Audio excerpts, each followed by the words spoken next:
어제 새벽에 나눈 말씀을 좀 정리하고 본문을 나누도록 하겠습니다. 요나답의 말대로 나머지 왕자들이 안전하게 돌아와서 소리 높여 통곡하였고 다윗과 신하들도 함께 심한 통곡을 하였습니다. 이 통곡으로 시작된 다윗의 슬픔은 쉽게 끝나지 않고 오래 지속되었습니다. 다말이 암논에게 욕보였다는 소식을 들었을 때 다윗은 화를 냈을 뿐이지 슬퍼한다는 언급이 전혀 나오지 않습니다.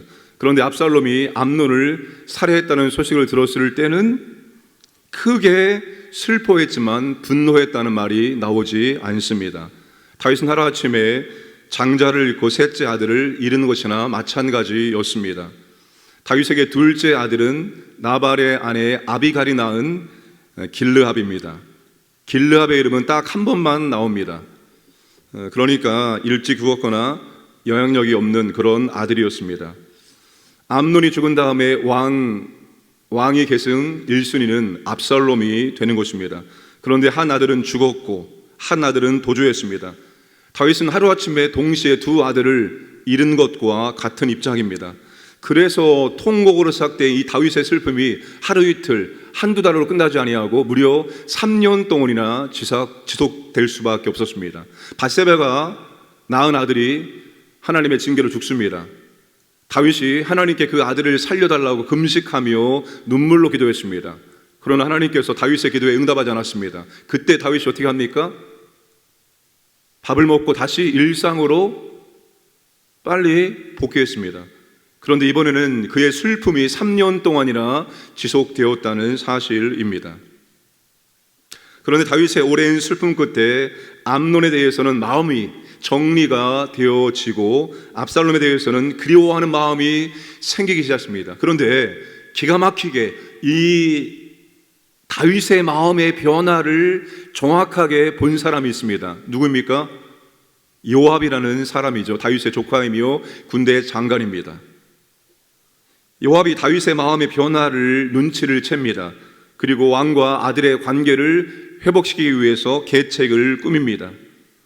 드고아 여인에게 상복을 입고 애도하는 사람처럼 분장해서 다윗 앞에 연극을 해달라고 부탁을 하였습니다.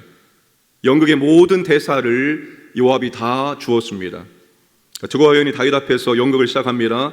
과부인 자신에게 두 아들이 있었는데 두 아들이 싸우다가 한 아들이 다른 아들을 죽였고 온 가문이 일어나서 형제를 죽인 아들을 죽이겠다고 위협하여 남편의 대가 끊어질 위기에 처했으니 왕에게 도움을 간청을 하였습니다. 자, 상복을 입은 여인은 다윗의 왕의 입장을 대변하는 것이고 여인의 두 아들의 사건은 다윗의 두 아들의 사건을 반영을 하는 것입니다. 여러분, 요압의 머리가 얼마나 비상한지 모릅니다. 요압이라는 사람은 야망이 있는 사람입니다. 차후에 이 다윗의 약점들을 이용해서 다윗의 머리 위에 올라갑니다. 그리고 솔로몬이 왕이 되었을 때 다윗이 유언으로 요압을 처리하라고 남길 정도였습니다. 이 요압은 여러분 머리가 굉장히 비상한 사람입니다. 야망이 있는 사람은 머리 회전이 보통 사람보다 훨씬 더 빠릅니다. 순전한 사람들은, 순수한 사람들은 생각이 단순합니다. 그런데 야망이 있는 사람들은 생각이 복잡하고 생각이 엄청나게 빠릅니다. 요압이 바로 그런 인물이었습니다.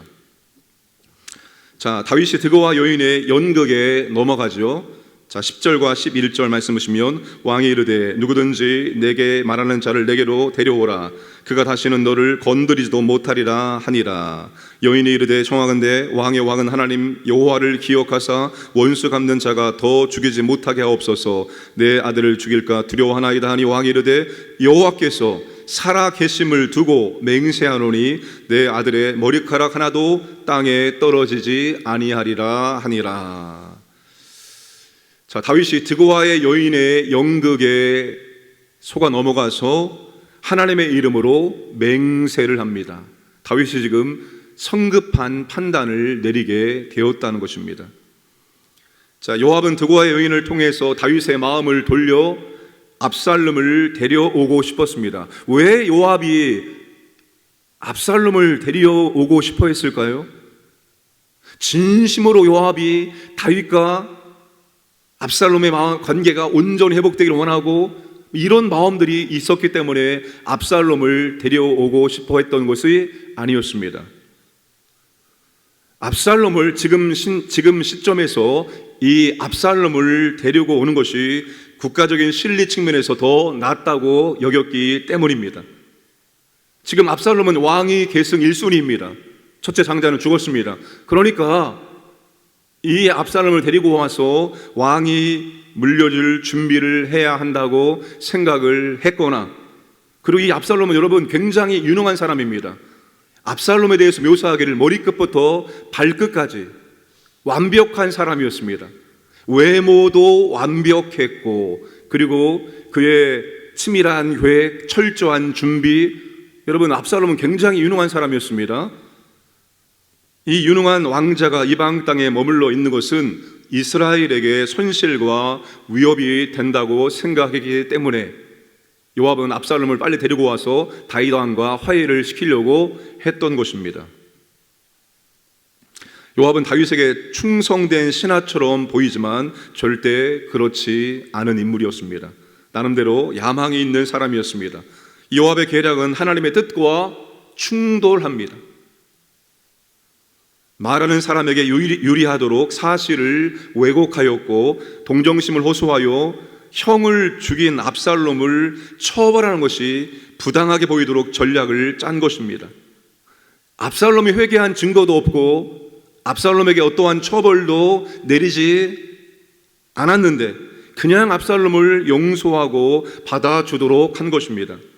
이것은 하나님의 뜻도 아니고 하나님의 방법도 아닙니다.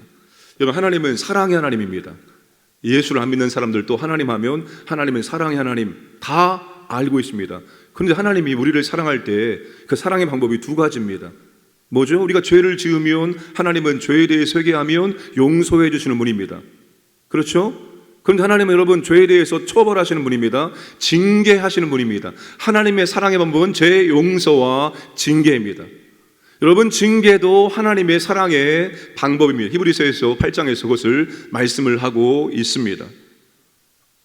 하나님의 공의와 정의를 무시한 채 그냥 죄를 덮어주시고 죄를 받아주시는 그런 하나님이 아닙니다. 그런데 요압은 이 모든 것을 다 무시하고 오직 지금 현실, 지금 입장에서 실리만을 추구하였습니다. 어떤 게 더 이득이 되느냐, 어떤 게 더 우리에게 유익이 되느냐, 이것만 따진 것입니다. 다윗도 하나님의 공의와 정의가 우선이 아니라 인간적인 동정심에 이끌려 과부의 상황을 고려해서 관용을 선택을 한 것입니다. 여러분, 자식에 대한 애정을 느끼는 것은 인간의 본능입니다. 그러나 인간의 그런 본능, 인간의 감정보다 더 우선되어야 하는 중요한 것은 무엇입니까? 하나님의 공의와 정의를 따르는 것입니다. 지금 이렇게 하는 것이 지금 당장은 유익하고 내게 이득이 주어지지만 이것이 지금 하나님의 공의와 정의에 어울리는 것이냐, 하나님의 공의와 정의에 맞는 것이냐, 인간의 감정을 따라가는 것이냐, 인간의 동정심을 따라가는 것이냐, 하나님의 말씀을 따라가는 것이냐, 이걸 우리가 항상 먼저 더 생각을 해야 한다는 것입니다. 여러분, 당장의 실리가 공의와 대의보다 앞설 수 있습니다.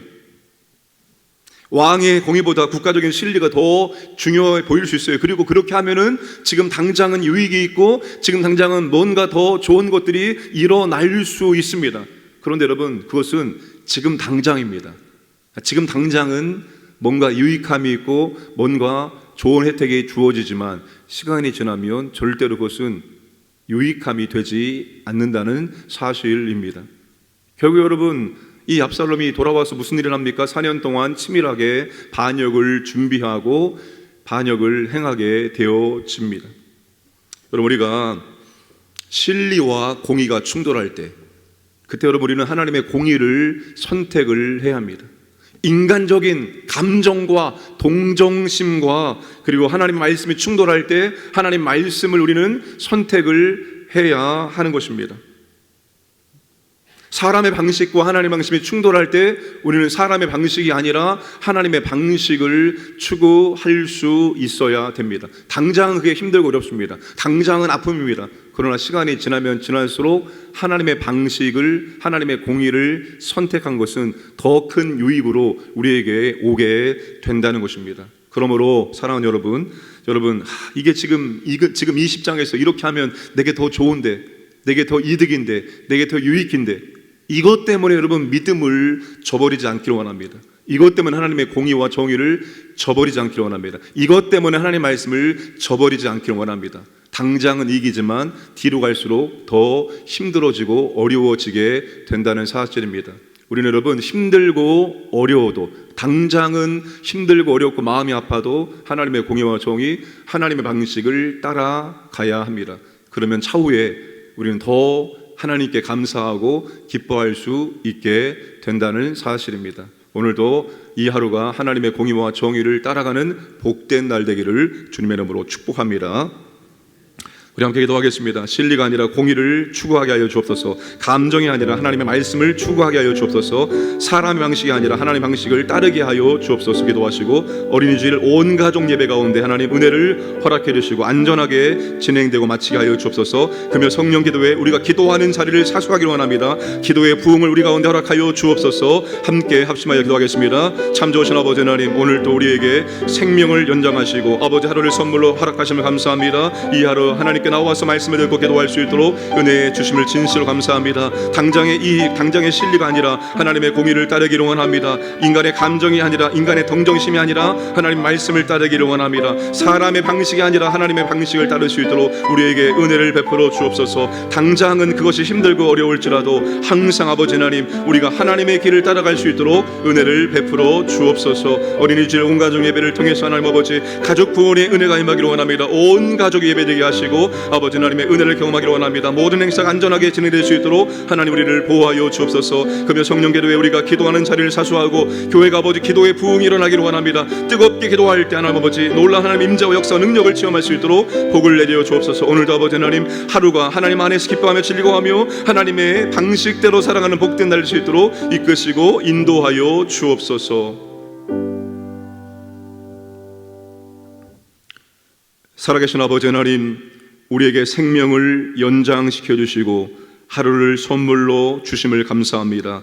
하나님이 주신 하루를 진심으로 감사하며 기뻐하며 살기를 원하고 하나님의 뜻대로 순종하기를 원합니다. 이익과 실리가 아니라 하나님의 공의를 따르게 하시고 인간의 감정과 동정심이 아니라 하나님 말씀을 따르게 하시고 사람의 방식이 아니라 언제나 하나님 방식을 따를 수 있도록 은혜를 베풀어 주옵소서. 오늘 하루가 아버지 하나님, 하나님과 동행하고 하나님의 은혜를 경험하고 하나님께 진심으로 감사와 찬송을 올려드리는 복된 날 될 수 있도록 역사하여 주옵소서. 어린이 주일 온 가족 예배를 통해서 온 가족 구원이 임할 수 있도록 은혜를 베풀어 주시고 아버지 하나님, 금요 성령 기도를 통해서 기도의 자리를 사수하고 기도의 부흥이 일어날 수 있도록 역사하여 주옵소서. 오늘도 아버지 하나님 광야의 모든 가족들을 하나님께서 보호하시고 인도하여 주옵소서. 오늘도 새벽을 깨워 기도하는 주의 자녀들에게 하나님의 크신 은혜와 사랑을 체험할 수 있도록 역사하여 주옵소서. 감사드리며 모든 말씀 예수님의 이름으로 기도드리옵나이다. 아멘.